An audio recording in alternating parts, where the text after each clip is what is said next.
தமிழகம் எங்கும் Max Gold cash for your gold. Max Gold நீங்க தங்க மட்டும் இல்லைங்க, பிளாட்டினம், டைமண்ட், சில்வர், ரூபினி எதை வேணாலும் விற்கலாம். உங்களுக்கான பணம் ரொக்கமா கையிலயோ இல்லைன்னா பேங்க் அக்கௌண்ட்லயோ உடனடியாக செலுத்திடுவாங்க. மார்க்கெட் மதிப்பை விட 100 ரூபாய் ஒரு கிராமுக்கு உங்களுக்கு கூடுதலாக கிடைக்கும். தமிழ்நாடு முழுக்க டோர் ஸ்டெப் சர்வீஸும் இவங்க ப்ரொவைட் பண்றாங்க. உங்களுக்கு கோல்ட விற்கணும்னு அதுக்கு ஒரே ஒரு பெஸ்ட் பிளேஸ் மேக்ஸ் கோல்டு தான். கால் 04445454545. வணக்கம். Big topic with Karthik Mayakumar. Tamil Nadu அரசியல் களம் நாமளே எதிர்பார்த்ததோட வேற மாதிரி ட்விஸ்ட் எடுத்து போய்கிட்டு இருக்கு. சத்தியமா இது அவுட் ஆஃப் செலவல் மக்களே. இதை பத்தி தான் முழுக்க பார்க்க போற நிகழ்ச்சிக்குள்ள போலாம்.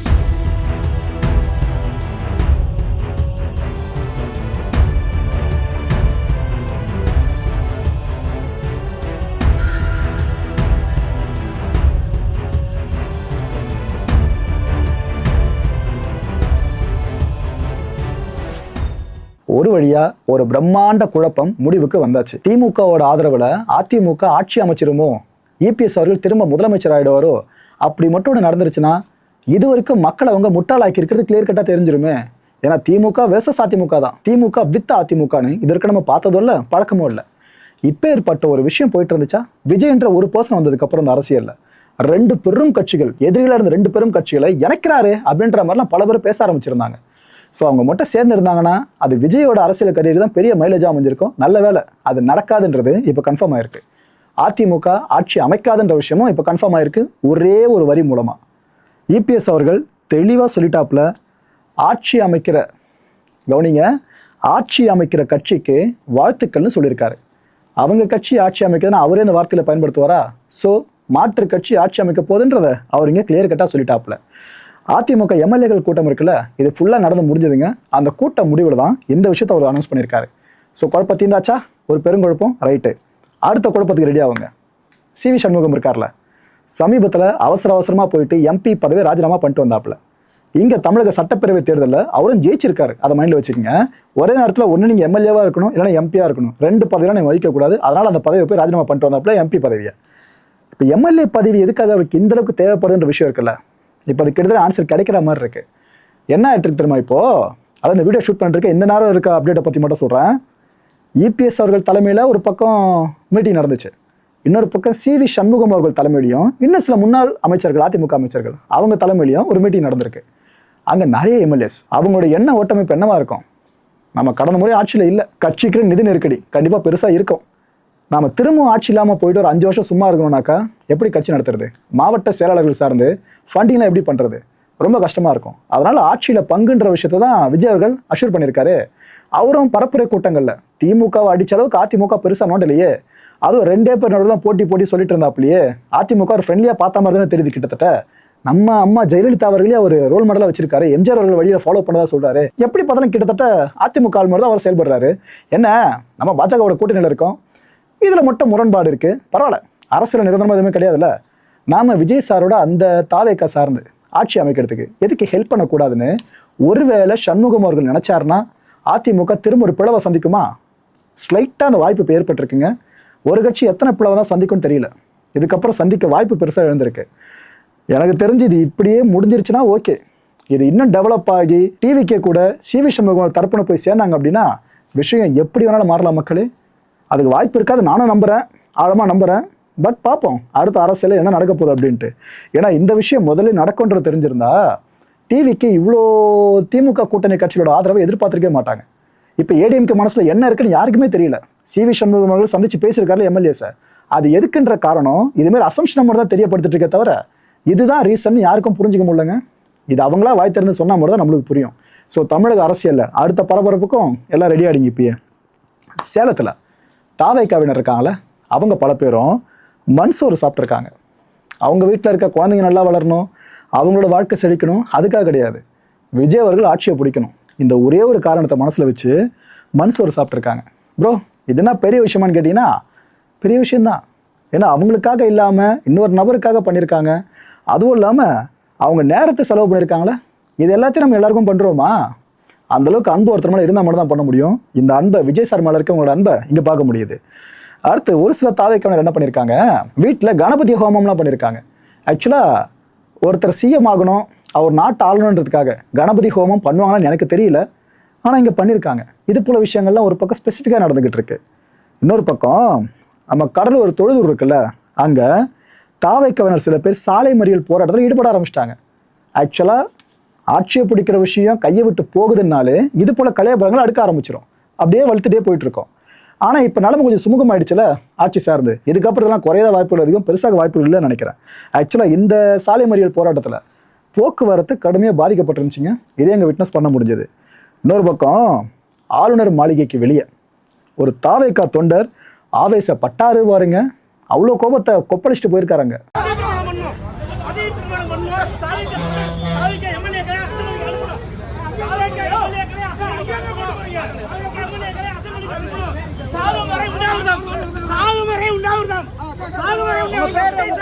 விஜய் சாருக்கு அநீதியை கொடுக்காதீங்க, விஜய் சாருக்கு அநீதியை கொடுக்காதீங்க.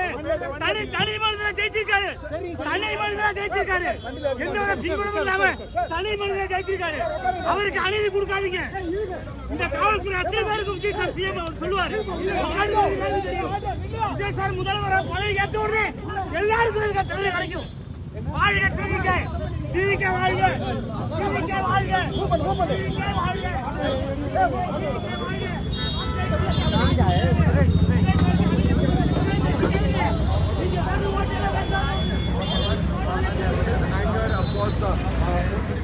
இவ்வளோ தூரம் எல்லாரும் எதிர்பார்த்துட்டு இருந்தது ஒரே ஒரு விஷயம், திரும்ப அண்ணா என்ன சொல்ல போறாரு. திருமாவளவன் அவர்கள் ஓகே நான் டிவிகேக்கு ஆதரவுன்னு சொல்லிட்டாப்லனா ஆட்சி அமைறது கன்ஃபார்ம் ஆகிடுமே, ஆனால் அண்ணன் சொல்ல மாட்டாரு அப்படின்ட்டு எல்லாரும் எதிர்பார்த்துட்டு இருந்தாங்க.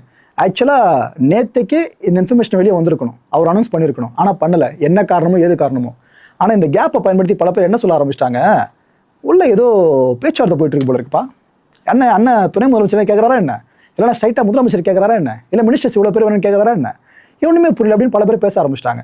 இந்த விஷயம் விசிகா தலைமை வரைக்கும் போயிருக்கு. விசிகாவில் இருக்க 2ஆம் கட்ட தலைவர்கள் இருக்காங்களே, அவங்க தெளிவாக சொல்லிட்டாங்க, ஏங்க அதெல்லாம் கிடையாதுங்க, வதந்திங்க, இதுக்கெல்லாம் டைம் எடுத்து போமா நாங்கள், அதெல்லாம் கிடையாதுன்னு அவங்க மறுத்துட்டாங்க. ஆனால் டைம் எடுத்துகிட்டே இருந்தாங்க.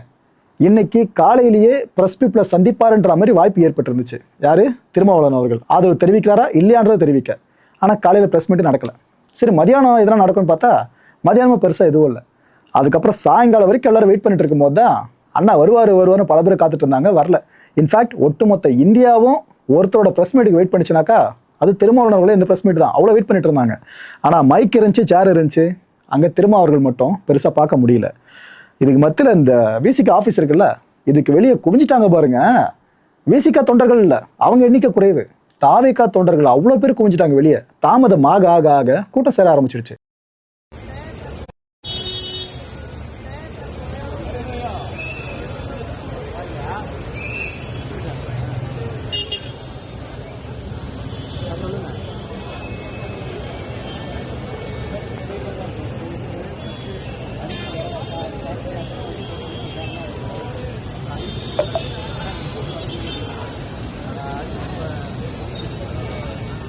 ஆக்சுவலாக இந்த தாமதத்துக்கு அவங்க என்ன வேணாலும் காரணம் சொல்லலாம் விசிகாவினர், அதில் நான் எதுவும் மறுப்பு சொல்லலை. ஆனால் எதுக்காக இது போல் நேரத்தில், இன்டென்ஸான நேரத்தில் இது போல் தாமதம் ஏற்படக்கூடாதுன்றதுக்கு நான் சில சம்பவங்களை உதாரணத்துக்கு சொல்கிறேன். இந்த கேப்பில் என்ன ஆயிருக்கு தெரியுமா, திருநெல்வேலியை சேர்ந்த ஒரு தாவேக்கா நிர்வாகி பேர் இசக்கியப்பன் தீக்குளிக்க முயற்சி பண்ணியிருக்காருங்க. விஜய் அவர்களை ஆட்சியில் அமர வைக்கணும், அவருக்கு ஆதரவு கிடைக்கணும்னு சொல்லிட்டு தீக்குளிக்க முயற்சி பண்ணியிருக்காப்புல. 80% தீக்காயத்தோடு மருத்துவமனையில் அனுமதிக்கப்பட்டிருக்காரு. எதுக்கு இதை பண்ணுறாங்கன்னு தெரில, எனக்கு புரியுது, ஒருத்தர் மேலே அன்பு இருக்குது, அவர் ஆளணுன்ற ஆசை இருக்குது, புரியுது மக்களே. ஆனால் என்னை பொறுத்த வரைக்கும் அந்த வார்த்தையில் பயன்படுத்த வேணாம்னு நினைக்கிறேன். தயவு செஞ்சு பண்ணாதீங்க. உங்கள் குடும்பத்துக்கு நீங்கள் மட்டும்தான், அந்த கட்சிக்கோ தலைவருக்கோ ஒரு தொண்டர் போய்ட்டு இன்னொரு தொண்டர் வருவார். நீங்கள் இது போல விஷயங்களை தயவு செஞ்சு பண்ணாதீங்க. அதை நான் எப்பவுமே என்கரேஜ் பண்ணவே மாட்டேன். என்னை பொறுத்த வரைக்கும் இதை ஓகே, அந்த வார்த்தை எதுக்கு விடுங்க. ஆக்சுவலாக அந்த நபர் ஏற்கனவே பார்த்தீங்கன்னா 16 அடிக்கு அழகு குத்தி நேர்த்திக்கடன் செலுத்தினவர். இப்போ இதே சாயலில் உயிரை மாயத்துக்கு ரெடியாக இருந்திருக்காருங்க. இது என்னத்தை சொல்கிறது, இந்த தாமதம் எதுக்கு வேணான்னு சொல்கிறேன்னு இப்போ புரியுதா? இன்னொரு விஷயமா சொல்கிறேன், இந்த விசிகா ஆஃபீஸ் முன்னாடி பல பேர் வந்தாங்கன்னு சொன்னல, அதில் இந்த முதியவராக வந்தார், பேர் பாபுவா. வந்துட்டு என்ன பண்ணிட்டாரு, ஒரு சின்ன கத்தி மாதிரி இருக்கும் பாருங்க, இப்படி நம்ம புஷ் பண்ணால் மேலே வரும் பாருங்க, பிளேடு கத்தி சேர்ந்த மாதிரி இருக்கும் சின்னதாக, அதை கையில் கொண்டு வந்தாப்புல. கொண்டு வந்து கையை கழிச்சிக்க ஆரம்பிச்சிட்டாருங்க. இவர் எதுக்கு இப்படி பண்ணுறீங்க அப்படின்னு கேட்டால், ஏம்பா நான் எம்ஜிஆர் ரசிகர்ப்பா, விஜய் அவர்கள் ஆட்சி அமைக்கணும்ப்பா, அவர் அழைக்காமல் இருந்தார்ல ஆளுநர், இது தப்புப்பா, சரியில்லைப்பா, திரும்ப அண்ணன் வந்து சொல்லணும்ப்பா, அவர் வந்து ஆட்சி அமைச்சு தரணும்னு அவர் இது போல பேச ஆரம்பிச்சிட்டாரு.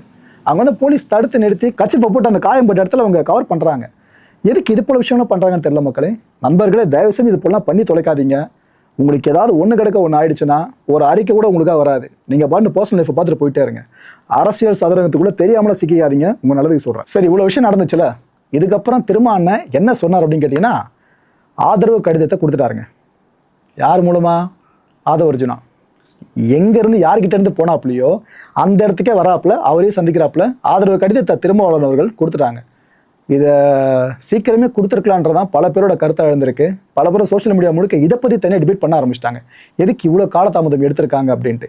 ஏன்னா இந்த காலதாமதத்தின் காரணமாக தான் நடுவில் ஏடிஎம்கே சார்ந்த பிளவுன்ற செய்திலாம் இப்போ பரவ ஆரம்பிச்சிருச்சு. தலைமையும் இல்லங்கள் மறுக்க ஆரம்பிச்சிட்டாங்க. ஆனால் அது முடியும் போது தான் தெரியும் உண்மையிலே என்ன நடக்க போகுது அப்படின்னு சொல்லிட்டு. ஓகே, ஆனால் ரெண்டாவது நல்ல செய்தி, டிவிகேவுக்கு விசிகா ஆதரவு. ஓகே, மெரினாவில் போலீஸ் பாதுகாப்பு இன்னும் குறைஞ்ச பாடு இல்லை. ஏன்னா அடுத்தடுத்து என்ன நடக்கும்னு தெரியல. ஆளுநர் வேறு கேரளா கிளம்புறதா செய்தி வெளியே வந்ததும் திரும்ப பல பேரை லைட்டாக பதட்ட நிலை தொட்டிக்க ஆரம்பிச்சிட்டாங்க. என்னப்பா இது, பெரும்பான்மை இல்லைன்னாங்க, பெரும்பான்மை கிடைக்கிற நேரத்தில் ஆளுநர் கிளம்புறன்ற மாதிரி செய்தி வந்துட்டு இருக்கு. எதுக்கு இந்த காலதாமதம் வேணும்னா பண்ணுறாங்கன்னு அதுன்னு பல பேர் நினைப்பாங்கல்ல. ஸோ போலீஸ் எப்படி அங்கே இருக்க பாதுகாப்பை இப்போ ரிமூவ் பண்ணுவாங்க? மெரினா பீச் முழுக்க இன்னும் போலீஸ் பாதுகாப்புக்குள்ளே தான் இருக்குது. ஏன்னா நாளை பின்ன ப்ரொட்டஸ்ட் கிஸ்ட் அங்கே பெருசாக எதனா பண்ணிட்டாங்கன்னா முடிஞ்சு போயிடுச்சு. ஜல்லிக்கட்டுக்காக போராடுறது ஞாபகம் இருக்கா? அவ்வளோ கூட்டலாம் வந்துச்சுன்னா தாங்க முடியாத மக்களே, விஷயம் வேறு மாதிரி கையை மீறி போயிடும். அது நடக்கக்கூடாது. இதை தான் எல்லாரும் கேட்டுக்கிட்டு இருக்கோம். அதுக்கு போலீஸ் அங்கே இருக்கிறதா சிறப்பு நினைக்கிறேன். ராமசுப்ரமணி ஒரு முன்னாள் ஐபிஎஸ் அதிகாரி, அவர் என்ன பண்ணிட்டாப்புல, உச்ச நீதிமன்றத்தில் மனு தாக்கல் பண்ணிட்டாரு. அதில் என்ன தெரியுமா மென்ஷன் பண்ணியிருக்காரு, விஜய் அவர்களை ஆட்சி அமைக்க ஆளுநர் அழைக்கிறதுக்கு உத்தரவு போட்டே தீரணுங்க. என்னங்க அவர் சும்மா தள்ளி போட்டுட்டு இருக்காரு? அது எதுன்னு இந்த மனுவில் பல விஷயங்களை குறிப்பிட்டிருக்காங்க. இனிஷியல் ஸ்டேஜ்லேயே போயிருக்க வேண்டியது மனு, பட் இப்போ போயிருக்க மாதிரி தெரியுது. இன்னொரு பக்கம் டிகேஎஸ் இளங்கோவன் அவர்கள், திமுக செய்தி தொடர்பாளர், இவர் ஒரு விஷயம் சொல்லியிருக்காரு. ப்ரோ இப்படிலாம் நடக்குமா அப்படி நீங்களே யோசிக்கலாம். அப்படி இருக்கும். அதான் முதல்ல அந்த மனு போயிருக்கணும்னு சொன்னால கோர்ட்டுக்கு, சுப்ரீம் கோர்ட்டுக்கு. அது லேட்டாக போனது காரணம் மேபி இதாக இருக்கும்னு நினைக்கிறேன். என்ன சொல்லியிருக்காப்புல, ஆளுநர்கிட்ட விஜய் 112 எம்எல்ஏக்கள் ஆதரவு தான் இருக்குது அப்படின்னு சொல்லியிருக்க கூடாதுன்னு சொல்கிறாரு. அதை சொன்னதுனால தான் மெஜாரிட்டி இல்லை அப்படின்னு ஆளுநருக்கு புரிஞ்சிருச்சு. சொல்லாமல் இருந்திருந்து சட்டப்பேரவையில் நிரூபிச்சிருந்தார் அப்படின்னா இவ்வளோ பிரச்சனை வந்திருக்காது, இவ்வளோ தாமதம் ஏற்பட்டிருக்காது அப்படின்னு அவர் சொல்லியிருக்காரு. செய்திகளை ஃபுல்லாக பார்ப்பாங்களே ஆளுநர்கள். அப்படி இருக்கிறப்ப இவங்க உண்மை சொல்கிறாங்கன்னா பொய் சொல்கிறான்னு தெரியாமல் இருக்கும். அப்படி இல்லைன்னா ஆளுநர்கிட்ட நீங்கள் பேசும்போது ஒரு வார்த்தையும் கேர்ஃபுல்லாக பேசணும். ஒரு வார்த்தை நீங்கள் தப்பாக அப்படி சொல்லிட்டீங்க அப்படின்னா, விஜயவர்களுக்கு அரசியல் அனுபவம் கிடையாது, இப்போ வந்திருக்காங்க, அது மாற்றுக்கிறது இல்லை. அப்படி ஒரு வார்த்தை அவங்களுக்கு ஏற்ற மாதிரி நீங்கள் சொல்லிட்டீங்க அப்படின்னா அதை பிடிச்சிக்கிட்டு லா பேசுவாங்கன்ற மாதிரி தான் டிகேஎஸ் இளங்கோவன் அவர்கள் இந்த விஷயத்த சொல்லியிருக்காங்க. அரசியல் அனுபவம் ரொம்ப ரொம்ப முக்கியம் போல இருக்கு மக்களே. இது போல விஷயம் பார்க்கும்போது நம்மளுக்கு புரியுது. இதுக்கு மத்தியில் தமிழிசை அவர்கள் ஒரு ஆதங்க வீடியோவை பதிவு பண்ணியிருக்காங்க. ஏன்னா இப்போ எங்கே திரும்பினாலும் பாஜக பல பேர் டார்கெட் பண்ண ஆரம்பிச்சிட்டாங்களே. நீங்கள் தான் ஃபுல்லாக விஜய் சாருக்கு பிரச்சனை கொடுங்க அப்படின்னு எல்லாரும் பேச ஆரம்பிச்சிட்டாங்களே. அதுக்கு மத்தியில் இவங்க என்ன அந்த வீடியோவில் சொல்கிறாங்கன்னா, மெஜாரிட்டி இல்லாமல் இருந்துட்டு ஆளுநர் மேலே பழிய போடுறீங்களே, இது சரியாப்பா அப்படின்னு கேட்குறாங்க. ஸ்டாலின் அவர்கள் தான் விஜய்க்கு முட்டுக்கட்டை போடுறாருன்ற மாதிரிலாம் பேசியிருக்காங்க. அதாவது ஊடகங்கள் மத்தியிலையும் பதிவு போடும் போதும் அவங்களுக்கு இந்த ஆட்சி அமைதியில் எந்த பிரச்சனை இல்லை, தாவே காட்சி அப்படின்ற மாதிரி பேசுறது, பின்னாடி சில வேலைகளை பார்க்குறாரு, எக்ஸாக்டாக ஸ்டாலின் தான் பார்க்குறாருன்னு அவர் மேலே பழிய போட்டுறாங்க.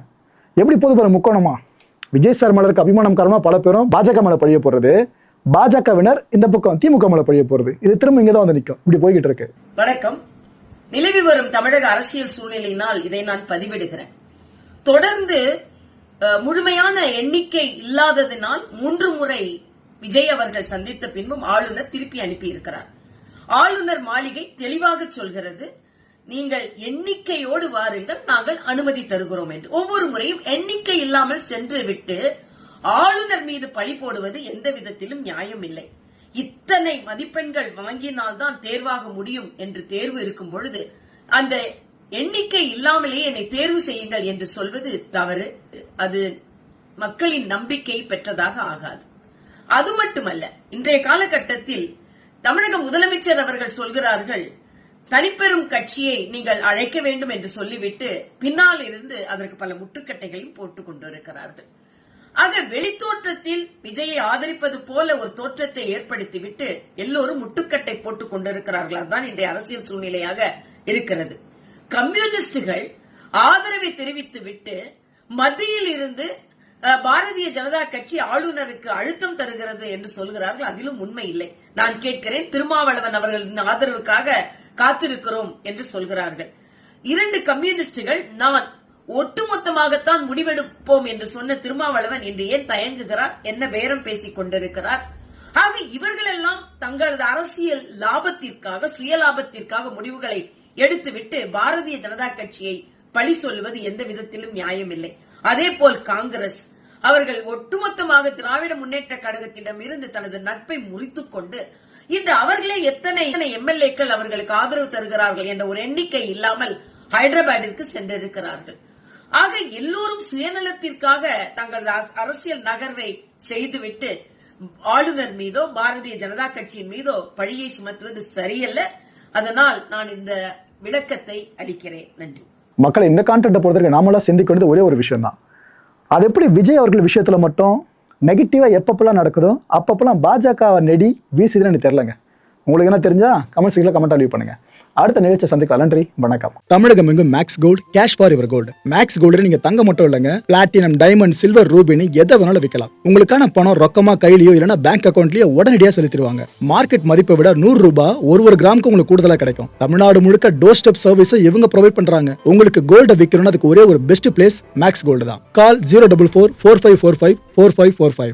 என் அன்பார்ந்த மாயம் ஸ்டுடியோஸ் நேயர்களே, மாயம் பக்தின்னு ஆன்மீகத்துக்காக பிரத்யேகமா ஒரு சேனலை கொண்டு வந்திருக்கோம். மறக்காம சப்ஸ்கிரைப் பண்ணி அந்த சேனலுக்கு உங்களோட ஆதரவை மனப்பூர்வமா தெரிவிங்க. வணக்கம் மாயம் ஸ்டுடியோஸ் நண்பர்களே.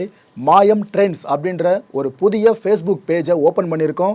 நீங்கள் யூடியூப்பில் பார்த்துட்டு இருக்கீங்களா நம்மளோட கான்டென்ட்ஸ்லாம். இதெல்லாம் விட ஒரு படி மேலே ரொம்ப கிறிஸ்பாகவும் ரொம்ப சூப்பராகவும் நிறைய கான்டென்ட்ஸ் உங்களுக்கு இந்த பேஜில் காத்துட்ருக்குங்க. ஸோ உடனடியாக ஃபேஸ்புக் பிளாட்ஃபார்ம் போங்க, மாயம் ட்ரெண்ட்ஸ்னு டைப் பண்ணி சர்ச் பண்ணி நம்ம பேஜை ஃபாலோ பண்ணுங்கள். அப்படியே நம்ம சேனலையும் நீங்கள் சப்ஸ்கிரைப் பண்ணிட்டீங்க அப்படின்னா இன்னும் நிறைய புது கான்டென்ட்ஸை உங்களுக்காக ப்ரொடியூஸ் பண்ணி கொடுத்துக்கிட்டே இருப்பாங்க. நீங்கள் பண்ணுற ஒவ்வொரு சப்ஸ்கிரிப்ஷனும் எங்களுக்கு பெரிய மோட்டிவேஷனாக அமையும்.